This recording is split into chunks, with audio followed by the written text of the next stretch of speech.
اپنے سامنے بچپن کے دوست کو دیکھ کر وہ حیران ہوا، مگر جب نظر چند قدم کی دوری پر کھڑی صنف نازک پر پڑی تو دماغ میں پہلا خیال شرٹ پہننے کا آیا۔ نظروں نے تیزی سے شرٹ ٹولنا شروع کی اور 1 منٹ سے بھی کم عرصے میں وہ شرٹ پہن چکا تھا۔ سوری یار، بس کل ہی یہاں پوسٹنگ ہوئی ہے، سامان کی سیٹنگ کرنی تھی، مگر رات میری نائٹ ڈیوٹی لگ گئی اور یہ سارا سامان یوں ہی بکھرا رہا۔ وہ شاید بہت زیادہ شرمندگی محسوس کر رہا تھا۔ التمش نے بھی اس کے ساتھ سارا پھیلاوا سمیٹنے میں مدد کی۔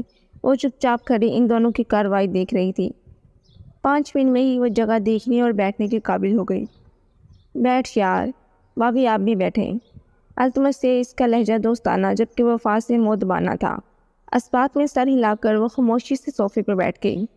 اس کے قریب التمش بھی بیٹھ گیا، جو کب سے خاموش کھڑا صرف ہاشم کو گور رہا تھا، اور اب صوفے پر بیٹھ کر بھی اس کا یہی عمل جاری تھا۔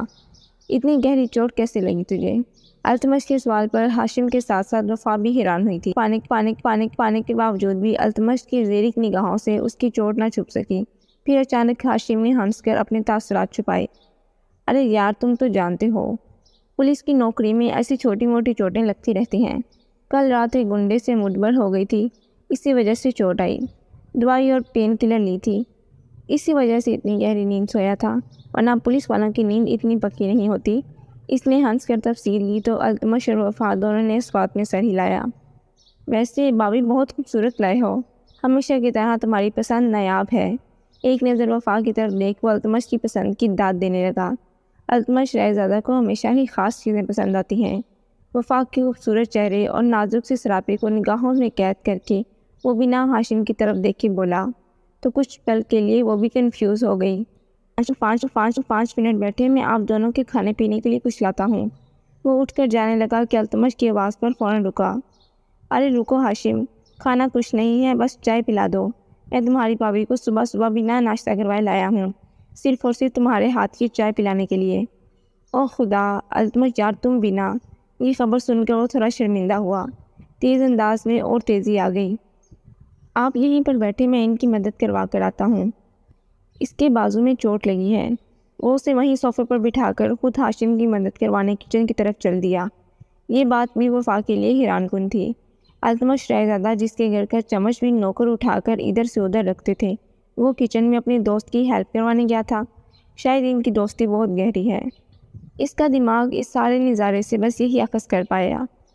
باقی سارا سامان تو ویسے ہی پیک تھا، مگر ایک باکس کھلا تھا، شاید جس میں روزمرہ ضرورت کا سامان ہوگا۔ فارغ بیٹھ کر ڈرائنگ روم کا جائزہ لیتے ہوئے اس کی نظر دیوار پر اٹکی فوٹو فریم پر پڑی، جس میں ہاشم کے ساتھ ایک معصوم سی لڑکی کھڑی تھی۔ یہ میری بہن ہے۔ وہ اس لڑکی کو دیکھنے میں اس قدر کھوئی تھی کہ ہاشم کی آواز پر بری طرح چونکی۔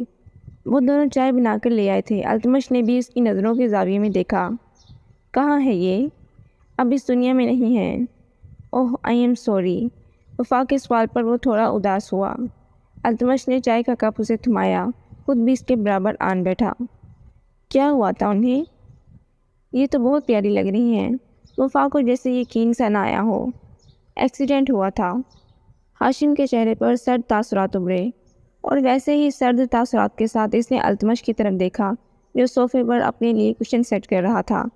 التمش پر تو ہاشم کے یہ تاثرات ظاہر نہ ہو سکے، مگر وفا کی نظروں سے یہ تاثرات کسی طور چھپے نہ رہ سکے۔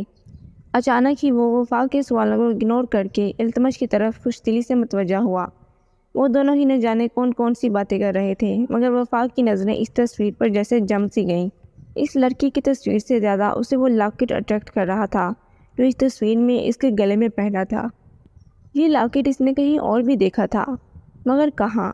یہ فی الوقت اسے یاد نہیں آ رہا تھا۔ اچھا اب ہم چلتے ہیں۔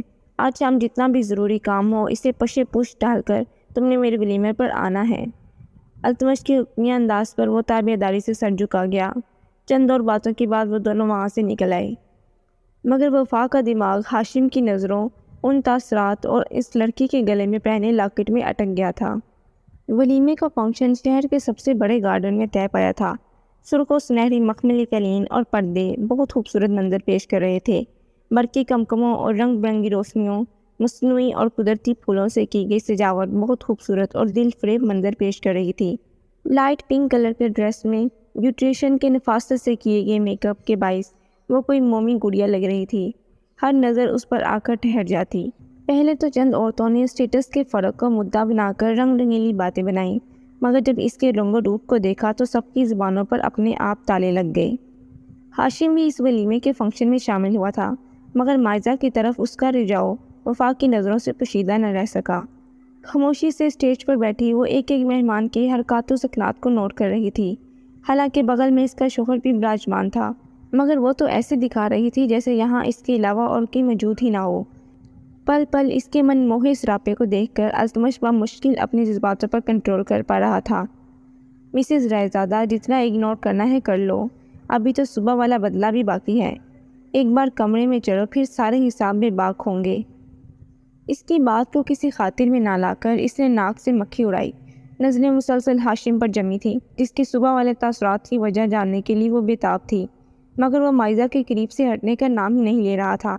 کچھ دیر بعد یوں ہی اس کی نظر دوبارہ سیڑھیوں سے اترتی مائزہ کی طرف اٹھی، اور تبھی اچانک اس کے پیچھے پیچھے ہاشم بھی آیا۔ نیچے اترنے میں بس 4 سیڑھیاں ہی باقی تھی کہ ہاشم نے اپنا پاؤں مائزہ کے پاؤں کے درمیان میں اٹکایا اور وہ سیدھا فرش پر اوندے منہ جا گری۔ وفا کی آنکھوں نے یہ منظر بخوبی نوٹ کیا۔ مارے حیرت کی اس کی آنکھیں ابلنے کو ہو گئیں۔ ابھی تک تو ایسے لگ رہا تھا کہ وہ ضرور مائزہ کو پسند کرتا ہے، مگر یہ سارا منظر تو کچھ اور ہی گواہی دے رہا تھا۔ یہ رائزادہ فیملی کا دوست ہے یا دشمن؟ دماغ میں پہلا سوال یہی ابھرا۔ خود ہی مائزہ کو گرا کر اب وہ اس کا ہمدرد بنا بیٹھا تھا۔ سارے مہمان ایک جگہ جمع ہو گئے تھے۔ التمش بھی اٹھ کر مائزہ کے قریب جا چکا تھا اور وہ خاموشی سے بیٹھی ہر پہلو پر غور و فکر کر رہی تھی، جب اچانک التمش کی آواز پر وہ بری طرح چونکی۔ اٹھو اور باقی سب کے ساتھ گھر میں جاؤ، اب یہاں مہمان کھانا کھائیں گے، تمہارا کھانا میں وہیں بھجوا دوں گا۔ بنا کسی سوال جواب کے وہ اٹھ کر التمش کے ساتھ گاڑی تک چلی آئی۔ گاڑی روشن ویلا کی منزلوں کی طرف رواں دواں تھی۔ وہ خاموشی سے بیٹھی نہ جانے کیا کیا سوچ رہی تھی۔ مائزہ کی پریشانی کے باعث کسی کا بھی دھیان گمسم سی وفا کی طرف نہ گیا۔ روشن ویلا آتے ہی فاطمہ نے اسے ایک بار پھر التمش کے کمرے میں پہنچا دیا۔ گھٹنے سمیٹ کر وہ بیڈ کراؤن سے ٹیک لگایا مسلسل اسی لاکٹ کے بارے میں سوچ رہی تھی جو اس نے ہاشم کی بہن کے گلے میں دیکھا تھا۔ جی تو دوستو، کیسی لگی میری آج کی ایپیسوڈ؟ ملتے ہیں نیکسٹ ایپیسوڈ کے ساتھ، تب تک کے لیے خدا حافظ۔